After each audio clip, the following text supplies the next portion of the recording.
Hey everyone, and welcome back to The Explainer. So grab your notebooks and your sharpest pencils, eh? Because today we're embarking on this epic, anime-style puzzle-solving journey. We are literally going to unlock the hidden language of the human body. Just picture yourself as the brilliant protagonist in some mystery series, right? You're standing before this massive, locked vault filled with complex medical terminology, and today you're going to forge the exact keys needed to crack that whole shebang wide open. Look at a massive, intimidating medical term. At first glance, it kind of looks like a completely foreign language, doesn't it? Just this crazy jumble of letters designed to confuse us. But here's the secret that totally changes the game. These words aren't just random letters smashed together. No way. They are actually highly organized, highly logical structures. Think of them exactly like a set of Lego blocks. Once you understand how the individual blocks connect, you can take apart the biggest, most terrifying medical word and know exactly what it means in seconds. It's a process, and honestly, it's a remarkably satisfying one to master. All right, to start our code-breaking training, we need to establish the foundational Lego pieces of our medical code. Basically, every medical term is built from a combination of three main parts. First up, we have the prefix. This is the piece attached right at the beginning of the word, like endo, which means inside, or anti for against. Next, we have the word root, or combining form. This is the absolute core of the word, usually telling us exactly which body part or organ we're dealing with. And finally, the suffix. This is that ending block that locks it all in, often describing a condition, a process, or an intervention. Master these three blocks, and you literally master the code. Okay, let's dive into this. Level 1 and 2, rules 1 and 2. The math here is remarkably simple. It all comes down to vowels and consonants. Rule 1 states that if your suffix starts with a vowel, you do not need a combining vowel, which is usually an O, to join the parts. You just drop it. So for example, take the root arthro for joint and the suffix itis for inflammation. Because itis starts with the vowel I, we just drop the O. It simply becomes arthritis, inflammation of a joint. The exact same thing happens with gastrectomy. Gastro for stomach, plus the vowel starting suffix ectomy for surgical removal. We drop the O, giving us gastrectomy. Boom, easy. But Rule 2 changes the game a bit. If the suffix starts with a consonant, that combining vowel is needed as a bridge. Let's take arthro again, but this time add plasty, which means surgical repair. Because P is a consonant, we gotta keep the O, creating arthroplasty. Similarly for colostomy, a new opening for the colon, we keep the O because the suffix stomy starts with an S. See? Lego blocks, snapping perfectly into place. All right, moving right along to level 3, dropping vowels. So, you've cleared the first 2 stages.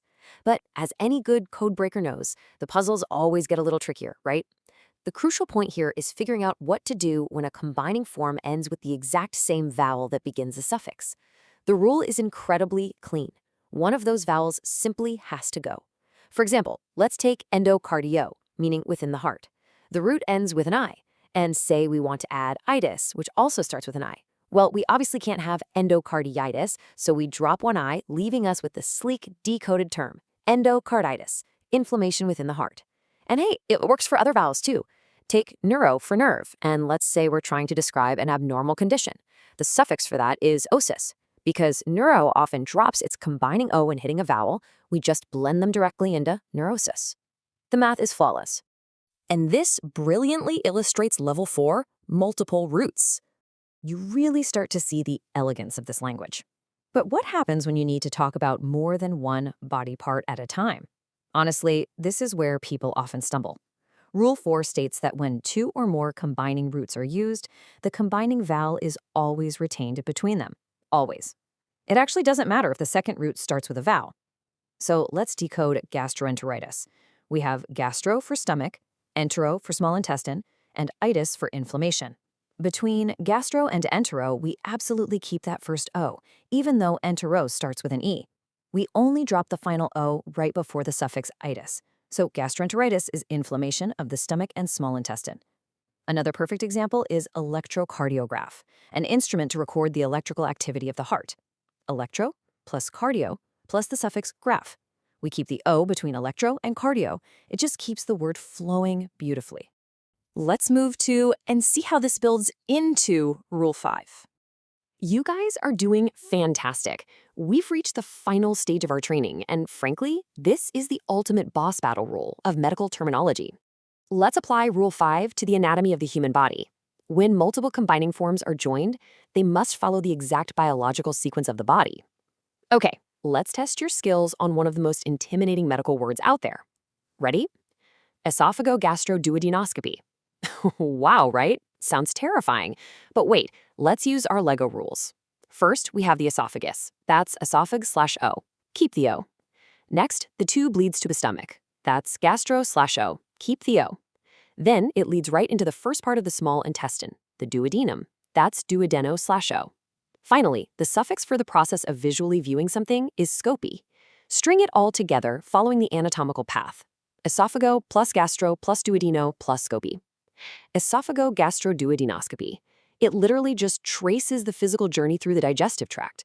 What looks like complete chaos is actually a perfectly organized map. And just like that, you have conquered the vault by mastering these 5 structural rules. Knowing when to drop a vowel, when to keep it, and how to follow the anatomical map. You are officially a certified medical codebreaker. You've transformed from seeing a wall of confusing text to seeing perfectly interlocked Lego blocks.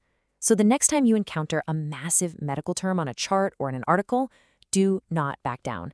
Ask yourself, what are the roots? What is the suffix? And what anatomical story is this word trying to tell me?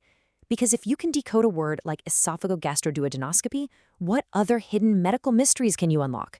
The entire language of medicine is now yours to decode. Keep breaking those codes, and I'll see you in the next explainer.